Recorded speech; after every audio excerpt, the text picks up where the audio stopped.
चलिए, तो आज हम लोग स्टार्ट करने वाले हैं प्रश्नावली 8.2 को। हम लोग इससे पहले 8.1 को देख चुके थे। 8.1 में किसी को कोई समस्या भी नहीं होनी चाहिए। 8.2 को पढ़ने से पहले एक बात को ध्यान देंगे कि जो भी प्रश्न हम बताएंगे या जो भी प्रश्न के बारे में डिस्कशन करेंगे, तो प्रश्नों को अगर आप समझने में परेशानी होगी तो जरूर दोबारा पूछें, ठीक है। ऐसा संकोच नहीं करना है कि मन मन होता है ना कि प्रश्न अगर समझ में नहीं आ रहा है तो क्या करते हैं, मन मन रह जाते हैं, बीच में बोलते नहीं है। तो नहीं बोलिएगा तो समझ में ऐसे नहीं आएगा, ठीक ना। तो उसको समझने के लिए मुंह खोलना होगा, बोलना होगा, नहीं तो फिर समस्या हो जाएगी। कौन सा प्रश्न है, जरा एक बार पढ़िएगा तो कोई।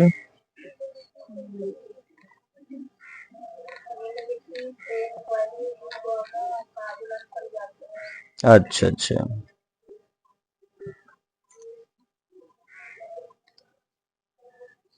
गुणनफल ज्ञात करने का आ रहा है, ठीक है, यही ना बात है।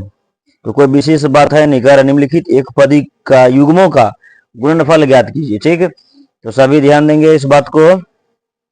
गुणनफल कह रहा है कैसे गुना करना है। पहला प्रश्न लिखाइएगा, क्या है दिया गया बताइए, लिखाइए तो।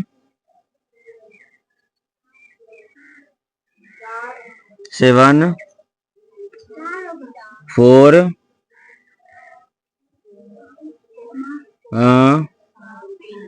7p और कुछ नहीं है। चलिए, तो एक पदी वास्तविक में है। अब हम इन दोनों का गुना करते हैं, 4 गुने 7p करते हैं।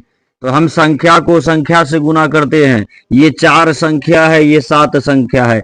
यहां नजर होना चाहिए, जिनको भी समझ में नहीं आता है, जिनसे भी नहीं बनता है, ठीक है। आदतें छोड़ देना है कि किताब पलट कर आंसर देख लेंगे तो हो जाएगा, ठीक ना।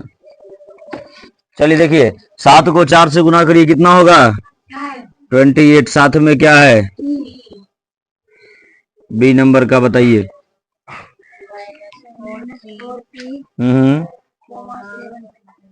-4p कोमा 7p है।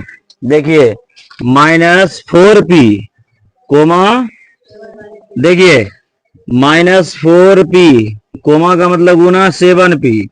उस दिन लिखाए थे यहाँ माइनस, यहाँ प्लस, प्लस माइनस क्या होता है, माइनस होता है।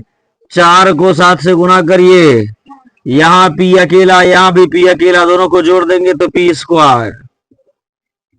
कंप्लीट, बी नंबर भी कंप्लीट हो गया। चलिए सी नंबर की ओर बताइए, सी नंबर में क्या है। 1 minute, C number -4p, P और क्यू भी है, ओके। गुना करिए, -4p गुने 7p क्यू। अब देखिए माइनस प्लस तो माइनस, 7 चौके 28p गुना पी स्क्वायर। साथ में क्या है और भी है, लिखाइए डी नंबर 4p। कौन प्रश्न लिखाइए अभी, हाँ 4p cube minus coma 3p और कुछ है। चलिए देखिए, यहाँ p कितने हैं, यहाँ कितने हैं, 1 है ना। चलिए, तो 4p क्यूब इंटू -3p, तो प्लस माइनस तो माइनस होता है, 4 दिए 12, p यहाँ पर 3 को, यहाँ पर 1 कितना और है बताइए, 0। देखिए 0 से करोड़ में गुना किया जाए या अरब में, क्या आएगा 0 ही आएगा। अगला लिखाइए, नहीं है अभी किसी के मुंह से आवाज आया, 2 प्रश्न और है। 1 नंबर हो गया समाप्त, ठीक है। 1 नंबर में समझने में किसी को दिक्कत नहीं ना, कोई परेशानी नहीं ना। नोट करिए इसको, बिना समय गवाए नोट करिए, ठीक है। बन रहा है तो बनाना क्यों नहीं है, मतलब मेरे पूछने के बाद ही बनेगा, ऐसा कसम खाए हुए हो क्या।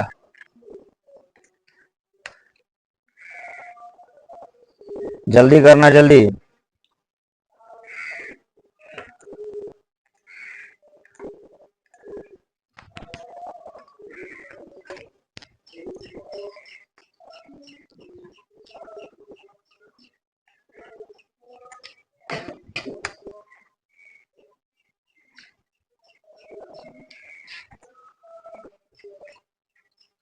बढ़े आगे। लिखा हुआ तो हो ही गया होगा, बहुत छोटा छोटा चीज है। संख्या को संख्या से गुना करना है और बाकी जो बचे चर को चर से गुना करना है। 1 नंबर हमारा समाप्त होता है। अब 2 नंबर की ओर प्रवेश करें। जवाब चाहिए। कह रहा निम्नलिखित एक पदी युग्मों के रूप में लंबाई एवं चौड़ाई रखने वाले आयत का क्या ज्ञात कीजिए? क्षेत्रफल ज्ञात कीजिए। किसी को पता है इसमें से कोई ऐसा वीर है? बताओ तो आयत का क्षेत्रफल क्या होता है? कोई वीर बताओ, आयत का क्षेत्रफल क्या होता है किसी को पता? लंबाई गुना चौड़ाई होता है। ठीक है, किसका? आयत का क्षेत्रफल। तो यहां पर पहले में दिया है पी और 4 है कि क्यू है? पहला में पी क्यू है। तो जोर से बताओगे तब ना सुनेंगे। मेरे कान को आदत हो गया है जोर सुनने का, ऐसे सुनना भी चाहिए। चलिए यही निकाल लेते हैं 2 नंबर। क्या निकालना है? आयत का क्षेत्रफल। ओके, बात समझिएगा। ए नंबर में दिया है पी कोमा क्यू, तो आयत लिखेंगे आयत की लंबाई बराबर, लंबाई कितना? पी। आयत की चौड़ाई बराबर, चौड़ाई बराबर क्यू। तो आयत का क्षेत्रफल निकालेंगे। ये dash dash dot dot dot का मतलब है कि सेम संख्या वही उतरेगा। क्षेत्रफल होता है लंबाई गुने चौड़ाई। ठीक ना? लंबाई कितना है? पी है। गुने चौड़ाई कितना? पी गुना क्यू क्या हो जाएगा? P Q. अच्छा, इसका कोई मात्रक दिया है? मात्रक मतलब मीटर या कुछ भी नहीं दिया है ना, तो लिख देंगे वर्ग इकाई। क्या लिख देंगे?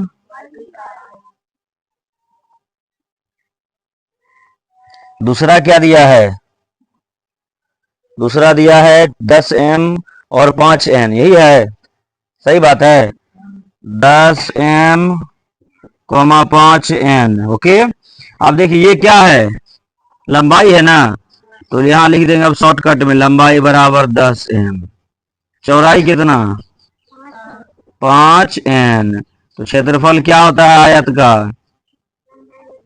लंबाई गुने चौड़ाई। लंबाई 10m, चौड़ाई 5n। तो पहले संख्या संख्या में गुना होगा, 10 बचे m गुना n, mn नहीं कुछ तो वर्ग इकाई आंसर। और है पहले इतना अच्छा नोट कर लीजिए। हम 3 नंबर यहाँ बता रहे हैं, सी नंबर।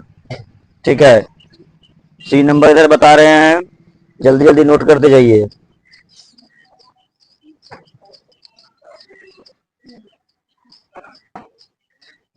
सी नंबर में क्या है? 20x² और 5y², यही है। 20x²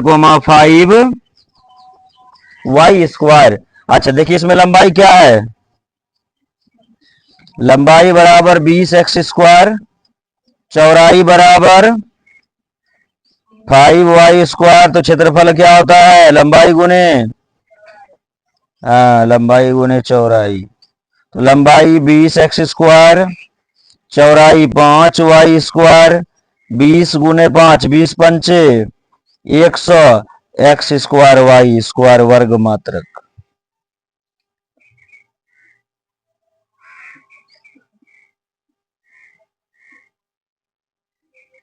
हो गया? और भी है?